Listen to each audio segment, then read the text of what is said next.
好，欢迎收看今日福气类的节目。今日啦，大家来小解一解性上，非常后生嘅性上。今日啊做性上之外咧，吼，其实咧佢有许多，按你讲，大家好少是在提供咧做骨质嘅子宫。佢度改变咧，拄到非常多嘅事情，从来咧写了一本书，係咯，大家好好来分享。不过咧，都小解按你解，裏邊來之前咧，按你上來看一看，佢度改編啊發生乜嘅事情，來對佢嘅故事有簡單小解解短片。大日店關心人，用一千看了點個應該數行，寫了自己後面嘅嘢，珍貴付出喺哪度？還有後面怎有意思？所以嘅鐵老先走資料之故。2008年，該了是一張大學3年世界記，老家嘅同學從下去進土家人國搭做之故。2012年。還拿錯的30點鐘嘅弗朗基，其家係社會嘅補給拿發作。它是我們的一個邦交國，面積有台灣7倍這麼大，那人口大概1600萬左右，所以是地廣人稀的地方。全國只有13條的柏油路，有一半的人是沒有念過書。大據點的補給拿發作，就嚟扎冷嘢嘅衛生教育撈住了關費，包括高級的牛鵝食牙齒，每到故意讓小朋友不下拜訪，第45土安逸嘅素材窗外。大部分甘嶺黑住在沒有水、沒有電的土房子裡面，那所以他們的食衣住行非常的不便。那在那邊醫療的不發達，包括說牙膏、牙刷，很多人都沒有。那要刷牙就是用樹枝、樹葉去做清潔。年年唔同，但暗部本本嘅雕像，亦都是唔落東西，受力5公斤，各種困難就冇大放幾間熱情。10年，佢就為嗰一擺去兩隻國家，2擺為留地嘅經驗。我這次就是利用外交替代役的機會，再去一次西非，我想要再為他們做一些事情。大據點講，喺北京嘅發所，煮飯沙就係改住聲，種下素材甚至連住聲都冇，環境艱苦，篇幅所長動態，連生存都難，還能唔是講破片出食材機，人民平均壽命就53歲。好，大家啦，歡迎你今屆來賓，其實係馬介依然嘅依靠性上哦大肉令，歡迎。各位朋友，大家好，我係大玉蓮。今本運動歡喜來到呢位，然後大家打嘴鼓。哇，戴醫師、戴先生，你真係看得清後生吼。很謝。因為你係馬偕醫院的兒科，對，兒科醫師、住院醫師。我說同小朋友傾下吼，久了就越來越年輕，係嗎？有按用嘅。還是你們醫院都那個兒科醫師看起來就按後生？我覺得每天跟小朋友在一起，你都會感染到很多歡樂的氣氛。真的，畢竟醫院裡面是一個充滿了生老病死的地方，會有很多很負面的、很沉重的壓力。對。但是其實你每次看到小朋友，我都覺得他們都無憂無慮的，然後就覺得其實人生就應該是那個樣子，所以自己心裡都會比較開心。心裡的開心，我覺得身體就會比較健康。對，可是當兒科醫師一定要很喜歡小朋友吼。超。所以你應該很喜歡小朋友，會哈，會，對，因為其實常常去醫院的時候，你就會知道，你會覺得說，兒科醫師跟譬如你公發嘅態度，他們有共用，對不對？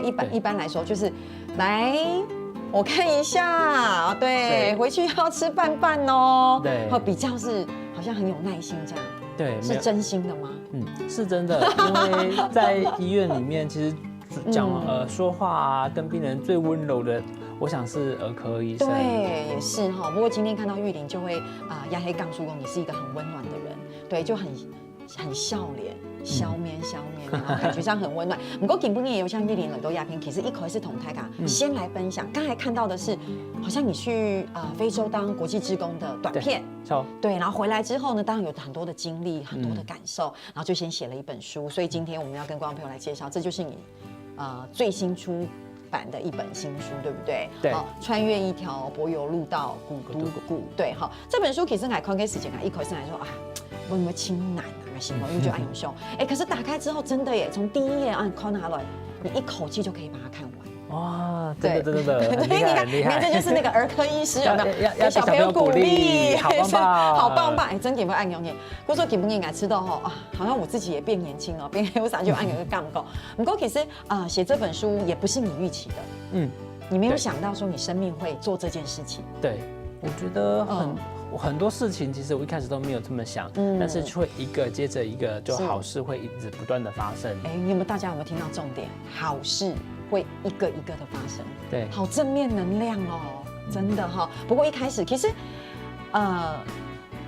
玉玲，一开始其实也不是念医科，一开始不是，一开始黑蝶成大生命科学系，对不对？对，对，然后其实几乎都要毕业了，对，可以说已经要迈入社会了，可是就突然一个转折，决定重新考试，重考，对，花1年时间重考，然后想要念医学院，怎么有这么大转折？那个时候我是新竹关西人，所以高中念新竹高中，高中毕业呢就考到成大生科，生科是做研究为主的一个科系，所以那个时候我念了4年，然后我开始要想说我要不要一辈子钻研在这个学术上的研究，可是我发现其实我好像还是心里面有其他的事情想做，那个时候我不知道未来毕业后要做什么，我就去成大医院里面当志工。迄该医院做这个志工啊，但我发现，在做志工的过程当中啊，每次有一些我只要帮忙一个病人一点点的小忙，他都会跟我谢谢好久。是，那样子的感谢呢，其实在我心中会留下很久很久的感动。是，我就想要一辈子可以帮助生病的人，我想跟他们在一起。所以我4年的生科念完，然后就重考了1年，然后再读了7年的医科，这样加起来几年？总共大学念了11年。11年哦，不过你上课呢有按照跟你用是1年的时间会去完成一个东西，其实要有很大的决心，然后当然家人也给你很多的支持。没错，对，一开始那个时候其实我爸跟我妈是有一点反对的啦，他觉得我4年念完了，我可以念研究所，我已经推甄上了，但是我却跟他们说我要休学重考。一切重新开始，对，从一个高中生开始。那其实他们一辈子都没有想过我会休学跟重考，但是我很清楚的跟他们说，这是我想要做的一件事情，希望他们支持。所以我妈妈就说服我爸爸，然后就让我去圆这个医生梦。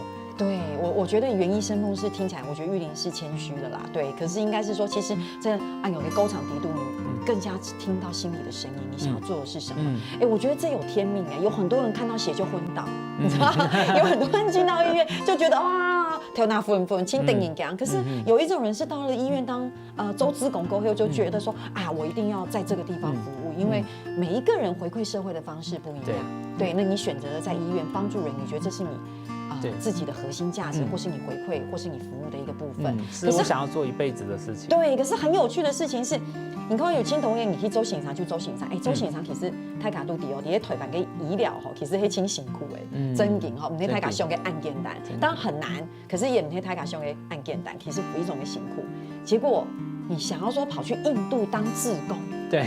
你就想说，而且那时候没有出过国，对，还没有出国，可以说第一次，对，你就可以变周资工，那个时候呢，我在念医科，在高雄医学大学，然后我有发现到我有一些学长姐他们会出国，在暑假的时候去做学生志工，那个时候我就想要去。那我以前是想要去非洲的，对，不过那个时候我没有甄选上非洲团，所以我先跑去了印度，当志工。但是印度给了我很大的收获。是你去印度当志工，做志工公司采访都会医疗团给奉仕嘛，就是比较是去那边做服务。你到了印度，你做了什么事？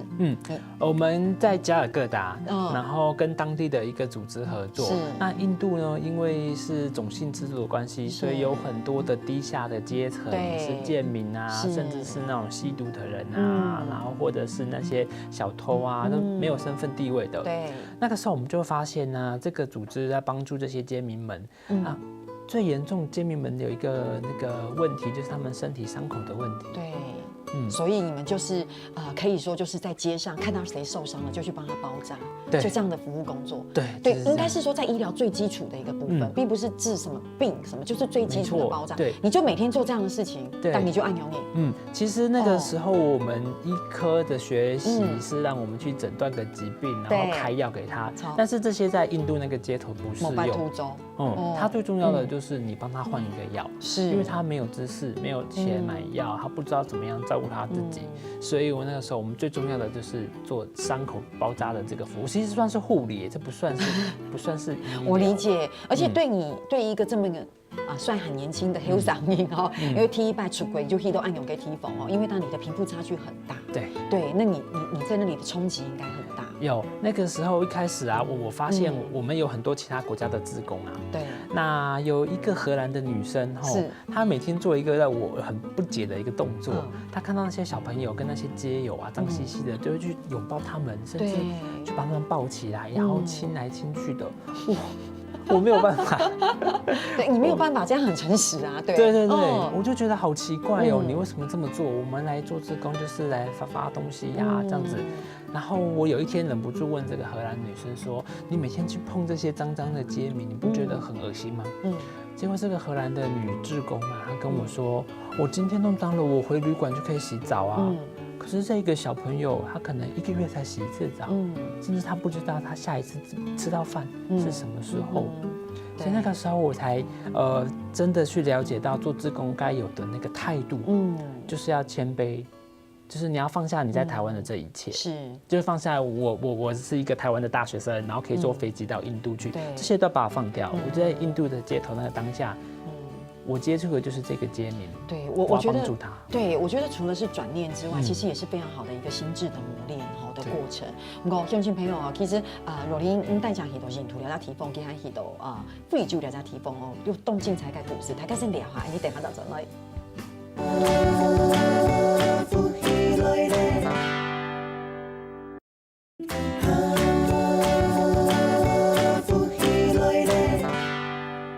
今日到访現在你讓想到玉玲來到鴉片同大家來分享哈，其實公司才把玉玲的故事唔係短短1點鐘嘅節目就做講完的，對，所以鄉親朋友可以跟我們說，底喊下懂嘅故事，當然就會看書就出來，對不對？看書就可以，看書就出來，裡面有好多好多的故事。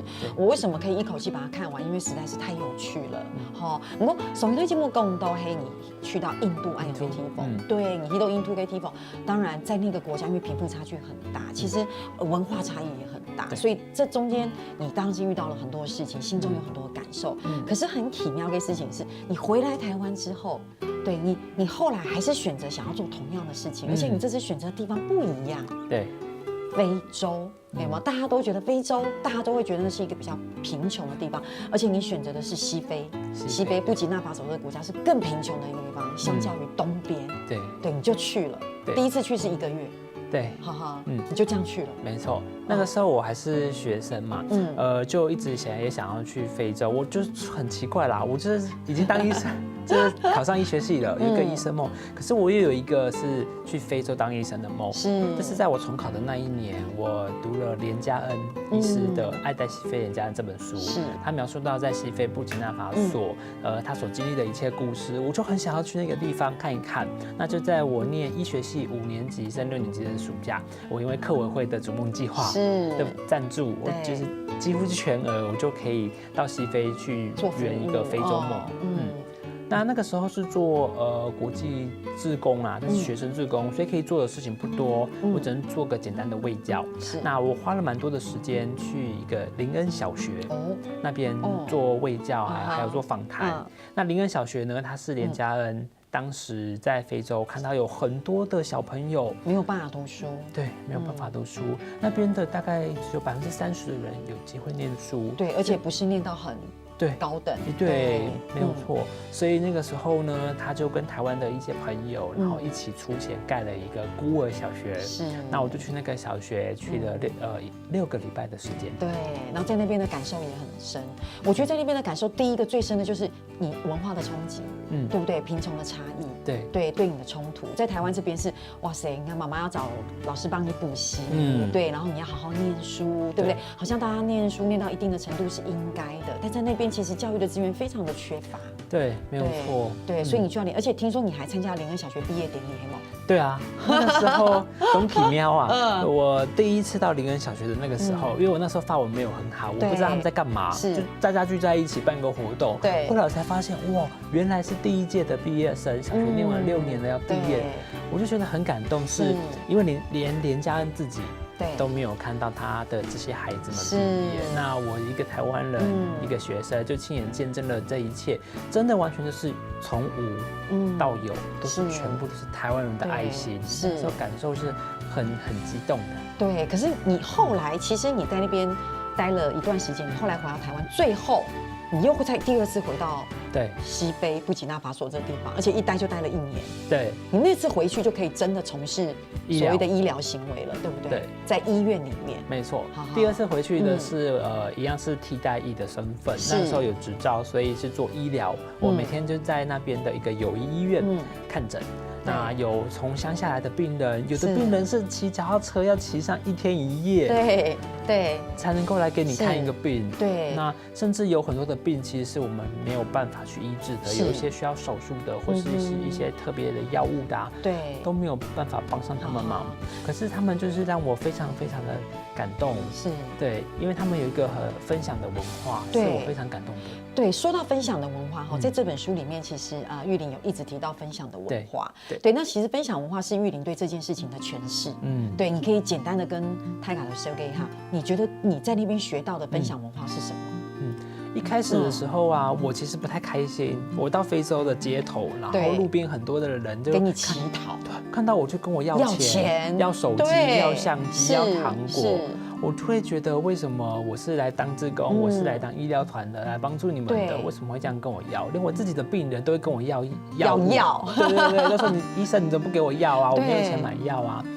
他那时候就会觉得还蛮难过的。原来我在这边，我只是一个发东西的圣诞老公公，对，心情是很难受。是，但是后来呢，我发现到其实啊，这是当地的一个特殊的文化。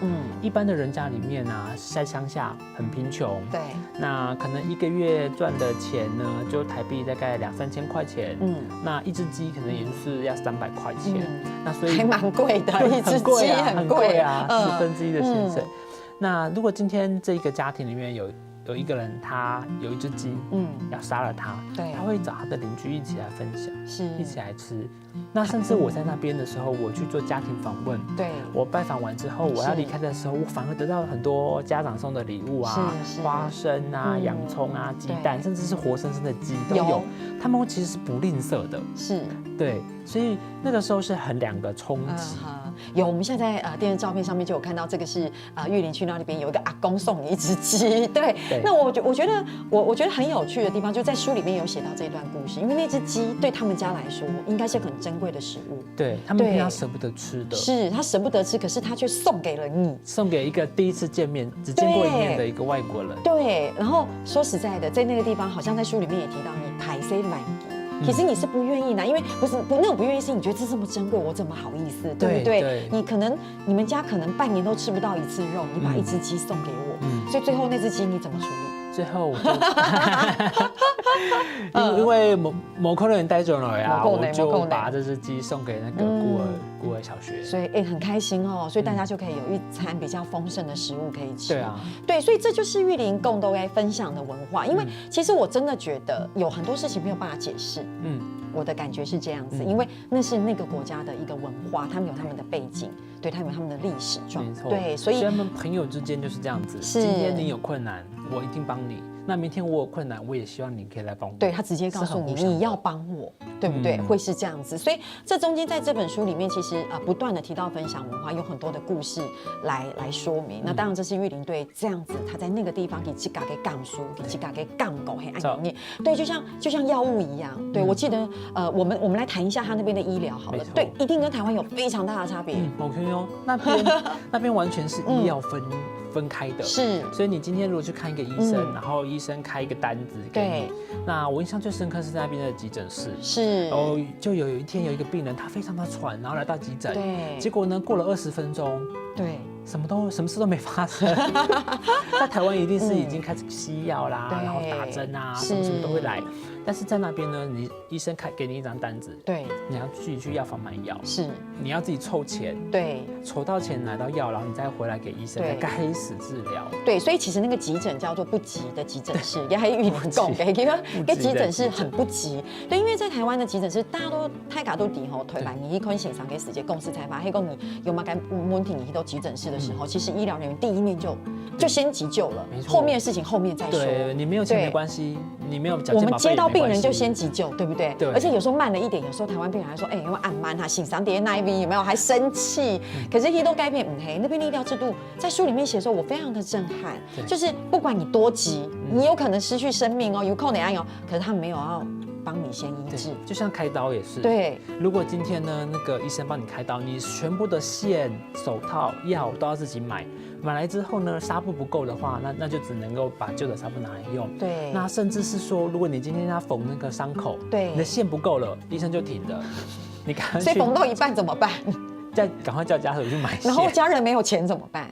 那就没有办法了。对，这就是我觉得很惊讶的地方，所以就变成说，他不管在一个医疗，不论黑的急诊室，然后你在做嘛该小的也好，重大的手术也好，其实给轻电打个一发就会，你先准备钱，对，你就先去把所有医疗需要的东西全部买好。然后不管你那时候在旁边很紧急，有可能都对生命有威胁，对，但是没有办法，所以在这里面就会提到说，有很多人在书里面有很多的案例会供到，可能有亲头给你，一按钮给管黑，没有办法持续他的整个医疗，或是必须等待，然后里面就会写到说，你知道他差多少钱吗？500K，对你就会觉得因为500块台币。可能他那个手术就必须停止，没错，对，所以我们常常遇到这样子的病人，那我们替代役男之间都有一笔基金，然后是给有需要的病人。那我们就曾经有几位需要手术开刀的患者，是他有帮他紧急救助。有，可是我会觉得说那种心情很奇妙，会不会看到这么多病人，会觉得好想每一次都把那个救助金拿来用，但又不能这样。没错，对，因为它一定有一定的制度。对不对？你们一定有一个规范在里面。对，我们必须要是救真正需要的，然后真正没有办法的，真正非常急迫需要的，真的没有帮他出这笔钱，他可能就会就没有办法治疗下去的，然后影响到生命的这一些。对，所以其实我觉得这是一个，我觉得这就是在布吉纳法索的一个状态。不过有一件事情挺有意思的，你那边看诊是讲法文吗？那边我们去之前我们会学法文，因为他们官方语言是法文。可是我刚一开始上一段说过嘛，有7成是文盲啊，他们不会说法文，没念过书，所以他们就说他们的原住民的话，就说当地方言，所以有翻译。所以我们的翻译是我跟他讲法文，然后翻译再跟他讲方言，有的时候像方言1跟方言2。对，那你也很厉害耶。用法文看诊，给唔代讲，你都给朋友面对某用给医疗制度，还用法文看诊，这真的中间还要透过翻译哈。不过我们其实玉林都给边还用青岛嘅故事而讲哈，大家聊一下，等下当正来。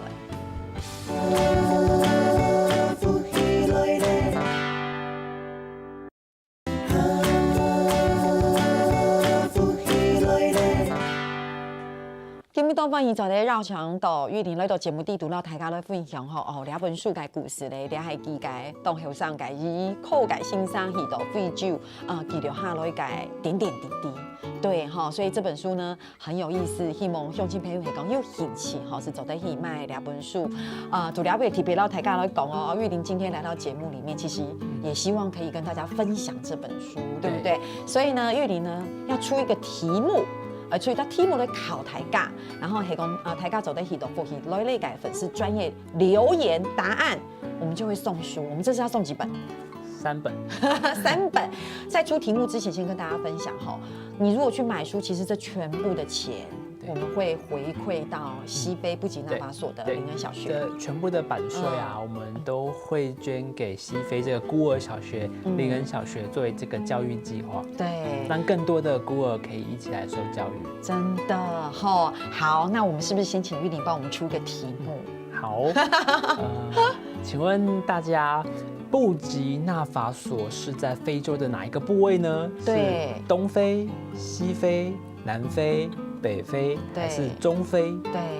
所以就是东西南北中有一个一定会对，对不对？没错，对，5选1一定会对哈。所以其实我们当然知道这是在西非的布基纳法索，好，就是希望用心配我还讲看到有兴趣，大家来理解不理解粉丝专业留言。其实玉玲今天送大家3本书，对，那当然版税我们会回馈到灵恩小学那边，哈，很有意思。那不过说到这边，其实在西非的这个故事讲不完。刚才来秀醒前一段永清朋友唐豆 S 姐就已经觉得哇。好精彩，对，尤其是您个人这些经历的生命故事，也不是3言2语就讲完的。不过有趣的事情是，我们刚刚讲到那边的医疗的状态，可是其实你那边有趣的事情也很多，感动的事情也很多。在书里面有提到一通亲有意思的故事哦，标题黑，就是一个一眼就可以看出来癫痫的，注意哦，神医，所以你在那边是神医。这个是。在非洲啊，我们有很多的这个医疗的设备是受限的。在台湾啊，如果你今天有说一个小朋友得到癫痫，那我们会去做一个脑波的检查，或是有一些其他的，像是什么核磁共振啊、电脑断层之类的。对。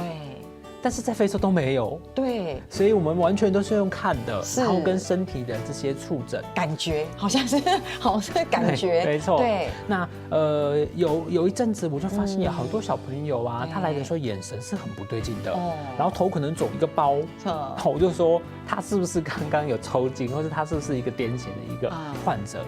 对，结果一眼就猜中了，所以猜中了。对，后来呢，他们就乡下，他们是在乡下住在乡下。他们就跟他们附近的邻居就说，这个古都古的这个友谊医院呢，有一个人呢，超厉害，对，很厉害，一眼就看出他有癫痫，一眼就看出来了。而且癫痫其实是一个只要吃药控制就不会就可以了，就可以控制住了，就不会再发作的，这是很重要的一件事。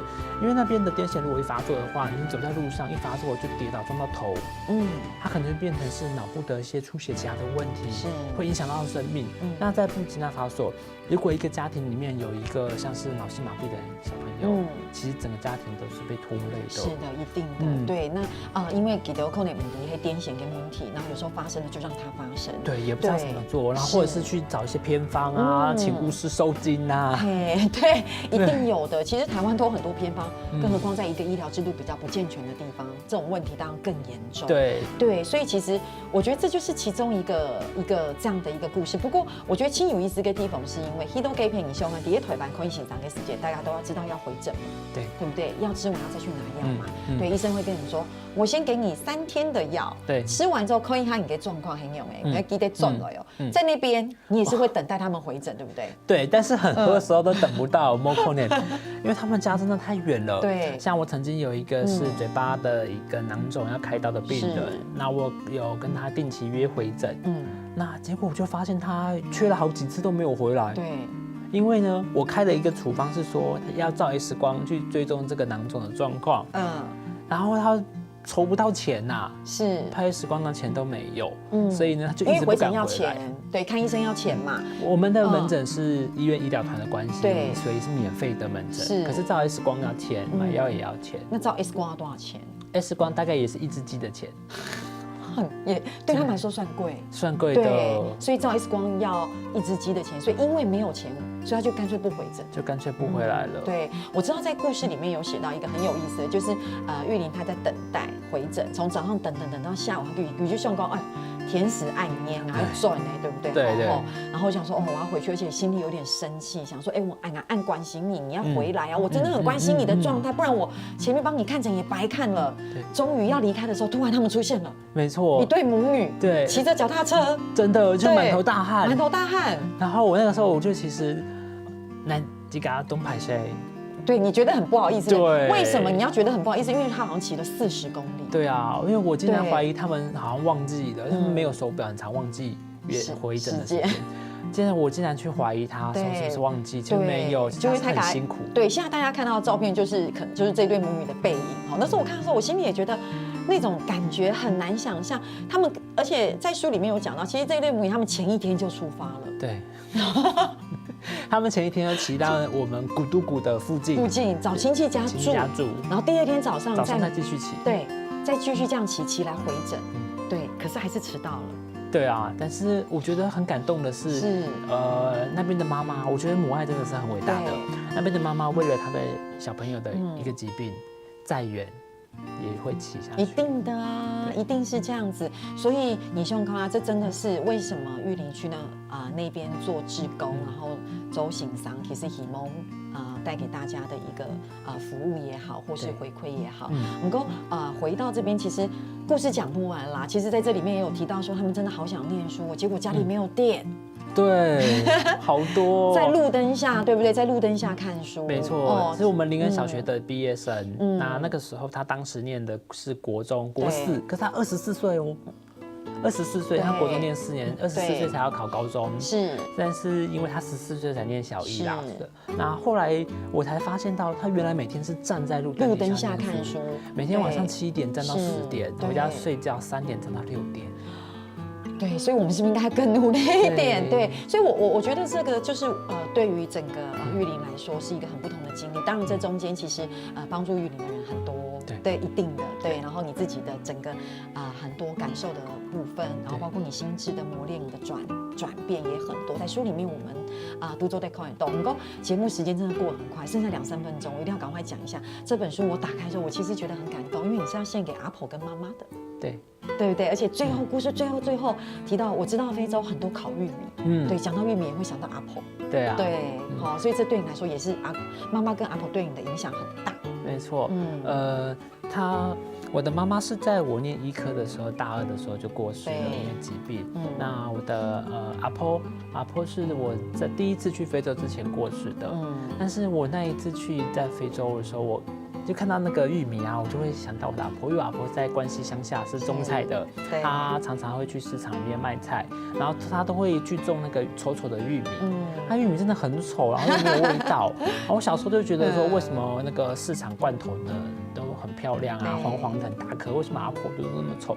但是她一直跟我说，她的是没有打药的，然后是最健康有机的。但是我以前都不懂，那直到说我在非洲再吃到一样的玉米的时候，我就想到我的阿婆了。是，所以其实家人永远是自己，不管是逐梦的过程啊，还是影响一生，是最重要的就是家人。对，家人的爱。那也希望去非洲也可以将这样子的爱，再给那些孤苦伶仃的那些孩子们。对，其实我们泰雅的空天世界世界，也还谈你的公布世界世界，就会知道一群人其实常常会到这样的地方去做服务，我们就会觉得说，有个事情我们觉得很棒，然后我觉得好像离我们很近，其实又好像离我们很远。对，你听这些故事的时候，心中会有青斗跟杠书，可是你真的要踏出那一步的时候，又好像那一步很遥远。对，可是不管怎么样，我觉得今天玉林来到亚偏同泰卡的分享安永给一本书就是希望可以跟大家分享他的故事。所以乡亲朋友们记得咯，係講你其實對安永嘅故事有興趣，希望大家做啲多支持做啲喜愛安永嘅書來看我們所有的版稅會捐給西北的林恩小學。對，林恩小學當然基本上還是會送給你鄉親朋友3本書，對，去到不喜來的粉絲專業留下你問題的答案，你就可以得到書就是布吉納法索是在非洲的哪一邊？東西南北中其中一邊，所以基本上真的非常謝謝玉林，謝謝。有空要多回來同泰雅的分享嘅故事。好，冇問題，冇問題。好，鄉親朋友咧基本上咧希望大家談玉林嘅故事，其實都有意思。我哋下嚟大家來聽你嘅感覺，同線上要做唔同了。